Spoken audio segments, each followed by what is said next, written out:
Nothing like sitting down with a beer, watching me play Dark Souls, and then trying to figure out what the fuck to say.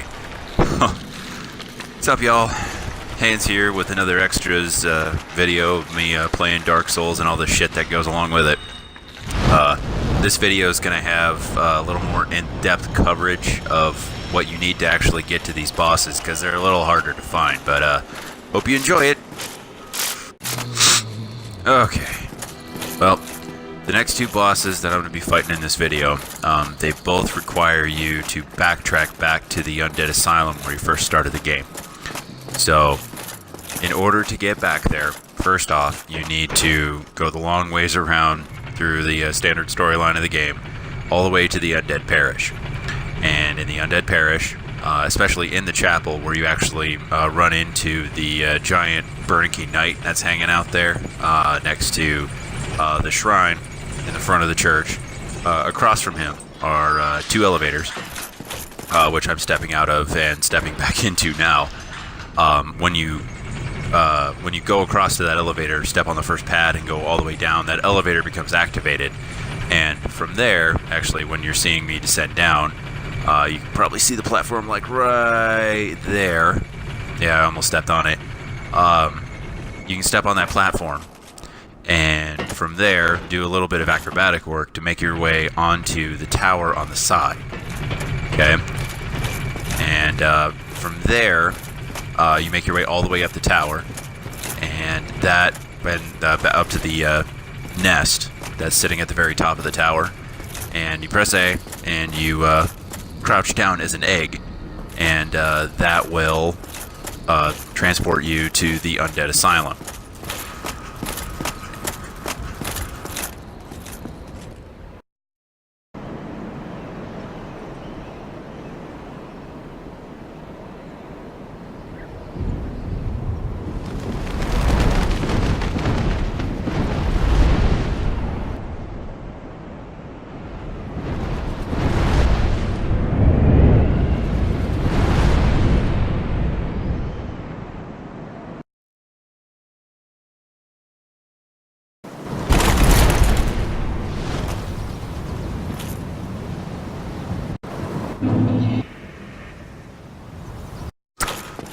Okay, so assuming you fought your way all the way to the very beginning of where you started this game, assuming you even remember, because I sure as fuck didn't, you'll notice a corpse glowing sitting in one part of the cell, and you pick up whatever's on the corpse, and it's something called the Peculiar Doll. And this is required to make your way to a very specific part of the game that's not readily accessible here in Anor Londo. So, after you make your way through a small army of these clowns wearing, I don't know, rags or whatever, with the Peculiar Doll in hand, you have to make your way up to the painting in this big giant cathedral that's just off to the side of the main path in Anor Londo. Best way to get to it is to take that main elevator all the way down to the bottom, and descend all the way down the stairs, and you should have access to this area on the bottom floor. Anyway, with the doll in hand, you'll get this right here, and you'll be transported to the painted world of Ariamis, which is where you can start fighting one of the bosses called Crossbreed Priscilla.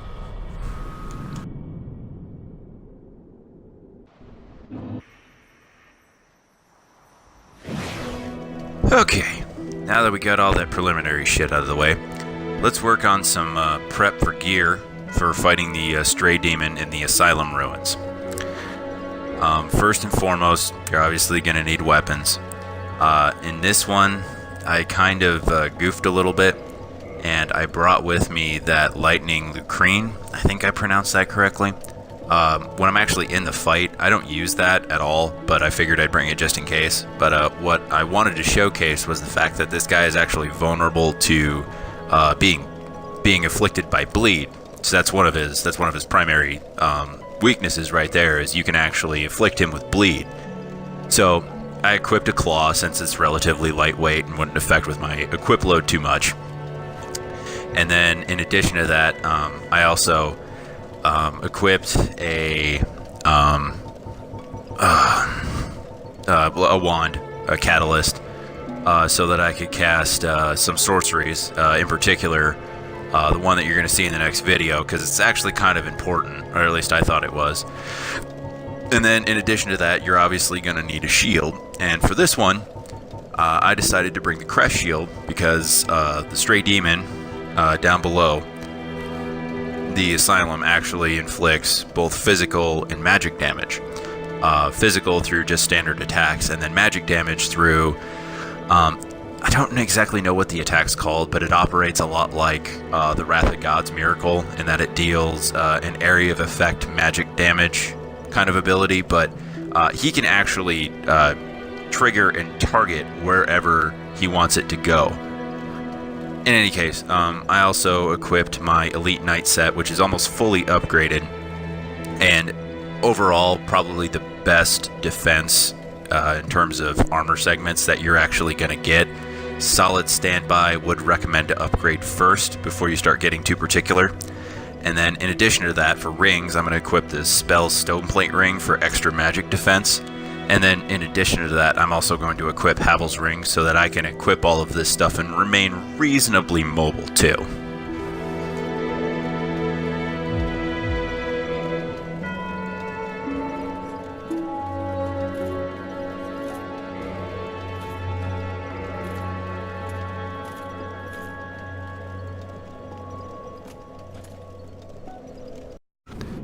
Okay, so starting to fight off, I immediately whip out my wand and I cast Fall Control because, as you're going to see here in a second,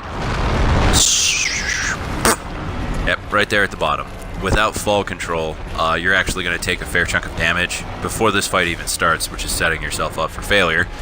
And then in addition to that, the fall will actually stagger you a bit, making it easier for that Stray Demon to take that gnarled piece of shit he's calling a, I don't know, weapon or something, and just clobbering the shit out of you, which, I mean, he's already going to have a fair benefit involved in all of this because he can actually use that area of effect magic attack pretty much wherever he wants.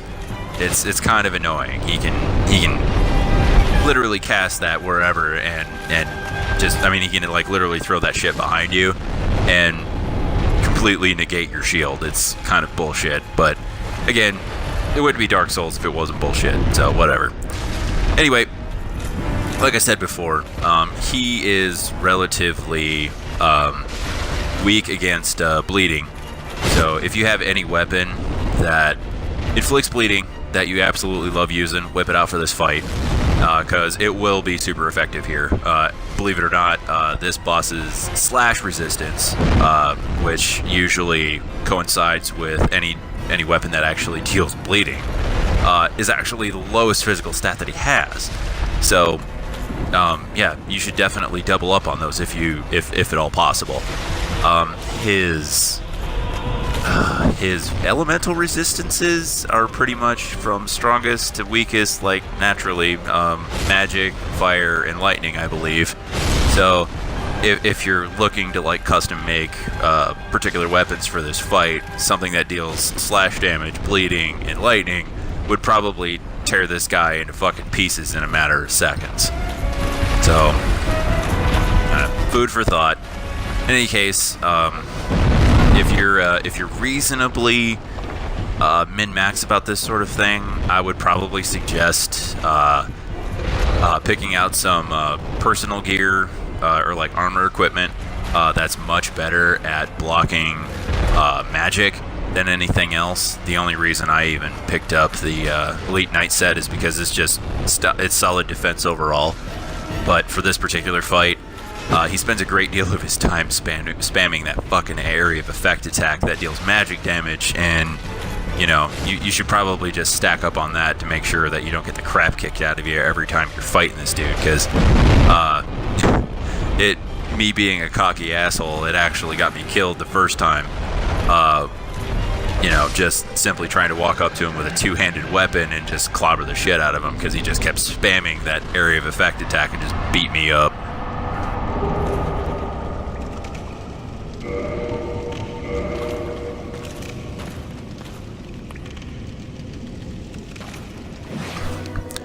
Okay, so let's do a little boss fight prep for Crossbreed Priscilla. So before I even start this, I'm going to tell you right now that I kind of screwed this up a little bit, and I'll explain it in the next segment. But what I equipped here is probably not the best idea for a particular kind of thing you intend on doing, which is cutting off Priscilla's tail. So in any case, I equipped my Fury Sword naturally because I thought Priscilla would be staggered more by fire damage, which not entirely accurate, but I got that. I got my Pyromancy Flame, and I'm also going to equip a wand in the event that I actually thought I was going to need to cast some spell or some sorceries for this fight, which I really didn't. But the primary tag in all of this are two things, and the first is actually the Blood Shield that I'm going to equip here.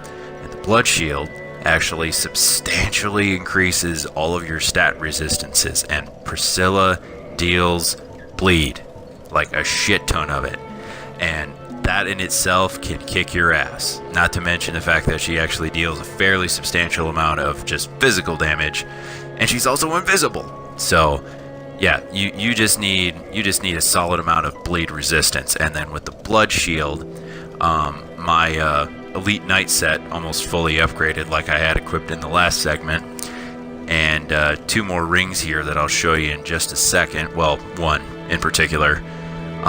I have Havel's Ring equipped naturally so that I can have all of this stuff and remain reasonably mobile, but the major player in all of this is the Bloodbite Ring. And this right here with Blood Shield substantially increases your bleed resist, which you need for this fight. You absolutely need it.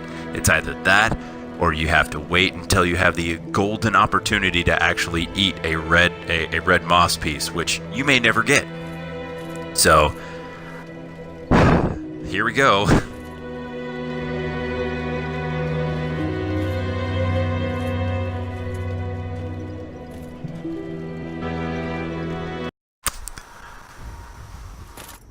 Okay, so here I am, very end of the Painted World of Ariamis, and there's Priscilla. And starting off, she remains completely neutral and actually wants you to leave until you attack her, and then at that point she goes completely invisible. So initially, what you need to do is you need to pay attention to the ground, because even though she's invisible, she still leaves footprints and she still leaves visual cues for where she actually is positioned in this fight. So super important to pay attention to your surroundings for this one. Like I said before, you need to be stacking the bleed resist for this fight, because you may or may not have the opportunity to actually eat red moss when your bleed counter gets too high. So I found it better to actually just, buff up the resistance instead of waiting until I had the opportunity to sit down and eat the moss.